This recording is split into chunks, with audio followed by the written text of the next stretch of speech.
এক বোন লিখেছেন, মোহতারাম, আমার প্রথম স্বামী মারা গিয়েছে, দ্বিতীয় আরেকটি বিয়ে করেছি। দ্বিতীয় হাজব্যান্ডও ভালো, প্রথম হাজব্যান্ড যিনি মারা গিয়েছেন তিনিও ভালো। এমত অবস্থায় আমি যদি জান্নাতে যাই, কোন স্বামীর সাথে আমি জান্নাতে থাকতে পারব? যিনি প্রশ্নটা অনলাইনে পাঠিয়েছেন আমি তাকে বলতে চাই, আগে জান্নাতে যায় লন।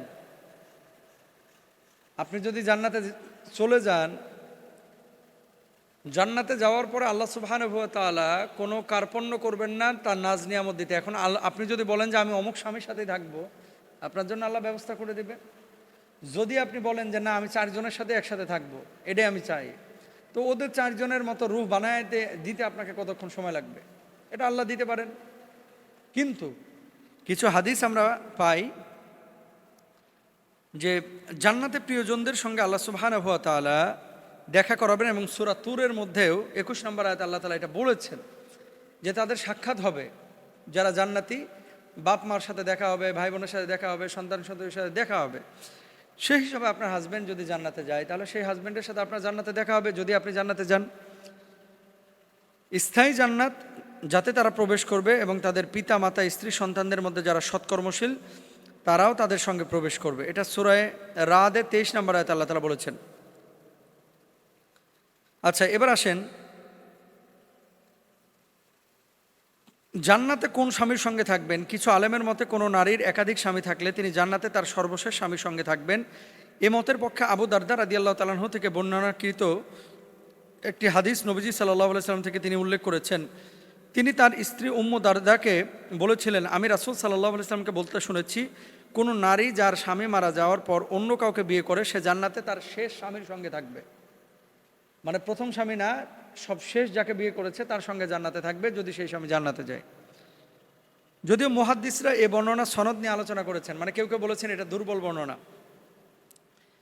উম্মে সালামা রাদিয়াল্লাহু তাআলা আনহা নবীজি সাল্লাল্লাহু আলাইহি ওয়াসাল্লামকে জিজ্ঞেস করেছিলেন, হে আল্লাহ রাসূল, কোনো নারী যদি দুনিয়ায় দুইজন স্বামী থাকে কোনো নারীর, তবে জান্নাতে সে কার সঙ্গে থাকবে? উত্তরে রাসূল সাল্লাল্লাহু আলাইহি ওয়াসাল্লাম বলেছিলেন, তাকে পছন্দের সুযোগ দেওয়া হবে, তখন সে সেই স্বামীকে বেছে নেবে যে দুনিয়ায় তার সঙ্গে সর্বোত্তম আচরণ করেছিলেন। অর্থাৎ কিছু না কিছু তারতম্যতা আছে, যে এই স্বামীটা আমার সাথে বেশি ইনসাফ করেছে, ওই স্বামী আমার সাথে কম ইনসাফ করেছে। তো ওই নারী যদি বলে বেশি ইনসাফ করার স্বামীর সঙ্গে থাকবে, আল্লাহ তাআলা সেটা ব্যবস্থা করে দেবেন। সুন্দর চরিত্র দুনিয়া ও আখিরাতের কল্যাণকে একত্রিত করে, এটা আল মুআজামুল কাবীরের মধ্যে রয়েছে।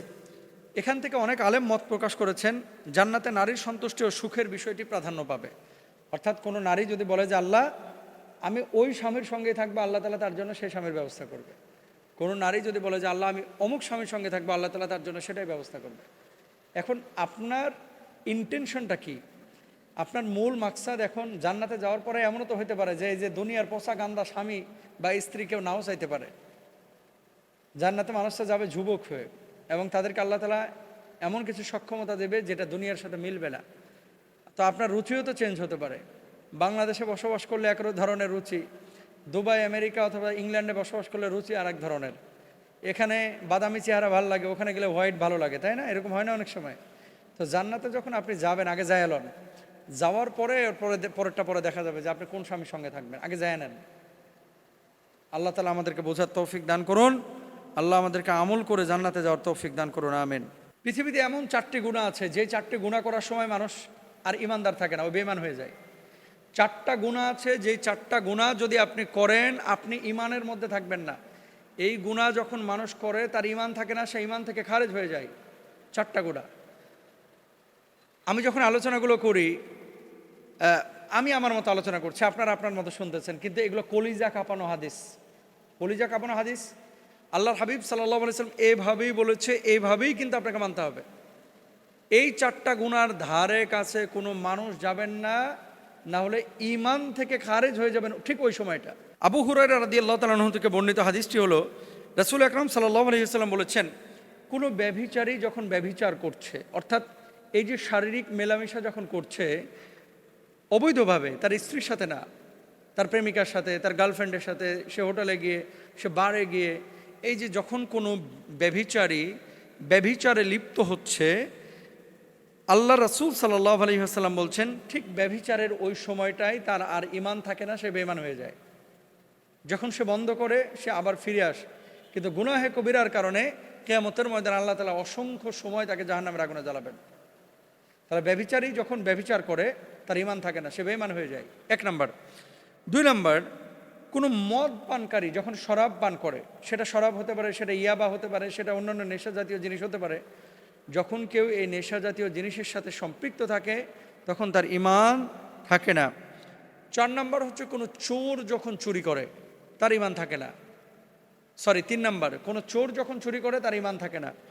4 নাম্বার, কোনো ছিনতাইকারী এমনভাবে ছিনতাই করে যে মানুষ তা দেখার জন্য তাদের চোখ সেদিকে উত্তোলিত করে, মানে ছিনতাইকারী ছিনতাই করে যে মানুষ তা দেখার জন্য তাদের চোখ সেদিকে উত্তোলিত করে, তখন সে মুমিন থাকে না। তাহলে ছিনতাই যে করে তখন ঈমান থাকে না। ওই ছিনতাইকারীর কার্যক্রম যখন শুরু করে ঈমান থাকে না।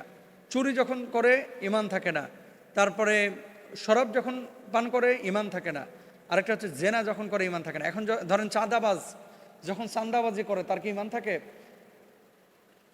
ডাকাতি করা, ছিনতাই করা, চাঁদাবাজি করা সমান অপরাধ, কিন্তু সমান অপরাধ। কেন সমান অপরাধ? এটা জোরপূর্বক মানুষের হক নিয়ে আসা।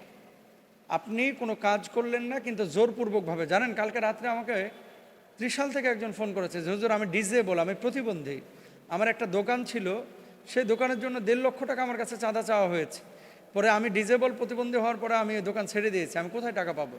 যাই হোক, দোকান তারা নিয়ে চলে গেছে।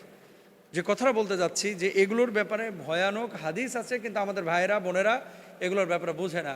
সুতরাং এই 4টা পাপের ধারে কাছে যায়েন না, হক নিয়ে নাড়াচাড়া করেন না, নিজের দুনিয়া আখিরাত সবই শেষ করে ফেলবেন। আল্লাহ বুঝদান করুক।